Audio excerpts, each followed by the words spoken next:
Hanno studiato per 3 anni da restauratrici. Alla fine, a 7 donne venete è stato affidato il restauro di 4 manufatti che si trovano nel chiostro della Magnolia, nella Basilica del Santo. I monumenti funebri a Filippo De Gregoris e Dario Conti, il sarcofago delle famiglie da Peraga, il cenotafio a Renato Vallio. Per loro lavorare nel contesto del santo è stata più di un'emozione. Beh, è un rispetto che ho, quindi da parte mia mi sento sempre un po' meno di quello che ho davanti, quindi cerco di rispettarla, ecco, diciamo, poi una sensibilità è diversa. Decine di monumenti dentro al santo raccontano la storia di Padova e avrebbero bisogno di manutenzione continua.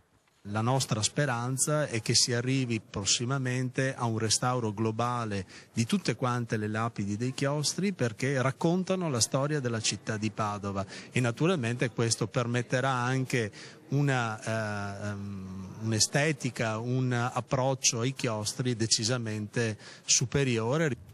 Il corso è stato organizzato dall'associazione Domani Donna grazie al contributo della Regione Veneto. Non è stato facile destinare fondi per il restauro, ha detto l'assessore Donazzan. La Regione conta anche su finanziamenti esteri.